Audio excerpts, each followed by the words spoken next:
We should regularly wash our hands with soap and water and avoid touching our face with our hands. Even at a meeting when we have on this ministry task force, while I was speaking, I was touching my face until Minister Lawrence Wong nudged me with his elbow and said, "Stop touching your face." Let me now share about what we know about this novel coronavirus.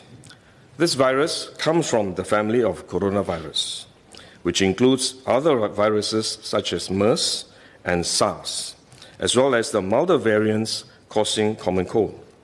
The medical consensus at this moment is that the novel coronavirus is more transmissible but appears less deadly than SARS. Evidence suggests that the rate of human-to-human transmission of this virus appears to be higher than that of SARS.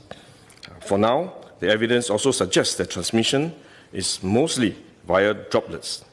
What this means is that the virus is carried within droplets emitted from an infected person over a short distance, such as when a person coughs or sneezes.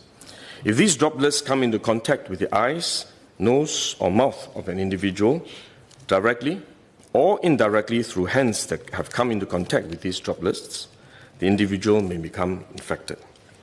To clarify, there is no evidence currently to suggest that the virus is airborne. There are other viruses, such as the chickenpox, which can easily be transported via air currents, and do not require droplets to contact the eyes or nose. The novel coronavirus is not in this category of viruses. The novel coronavirus could also transmit through surface contact. Let me explain. When a person sneezes or coughs, the droplets fall onto the surfaces of tables and chairs, and the virus may remain alive for up to a few days. When someone else touches the surfaces of these tables and chairs, the virus can be transferred to his hands, and if he then rubs his eyes or nose without washing his hands, he may become infected. So we should wash our hands. This is also why we only quarantine the close contacts of confirmed cases. For more transient contacts, such as individuals that the confirmed cases may have walked past in malls or hotels, the risk of transmission is low. For coronavirus generally, the person is most infectious when he is displaying symptoms, or what you call symptomatic. And this is likely to be the case for the novel coronavirus as well. There is evidence of limited spread from a person without symptoms during the incubation period. However, this form of transmission may be uncommon and has so far involved isolated cases only.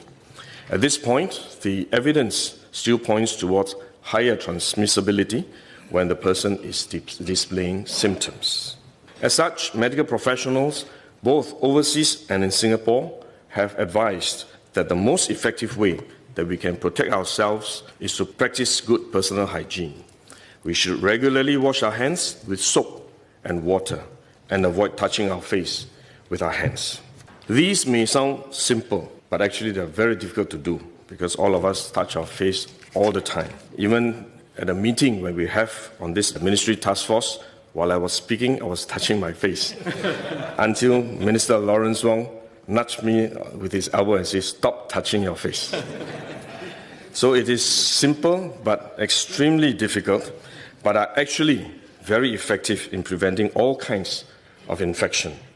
Potential infection from asymptomatic persons, in fact, is less likely to be from coughing or sneezing directly because they don't have symptoms. They are not sneezing or coughing, but more likely by touching contaminated surfaces, for which masks offer no protection. Wearing a mask when we are well often gives us a false sense of security instead, and we are more likely to touch our faces when we constantly adjust our masks, which is one way the disease spreads. At the same time, we need to protect others, our loved ones, friends, colleagues, and fellow Singaporeans that we come into contact with. If we are sick, we should rest and recover at home as far as possible. If we do need to go out to see a doctor, for example, we should wear a surgical mask to protect others. So this is when mask is needed, when we are unwell and have to go out.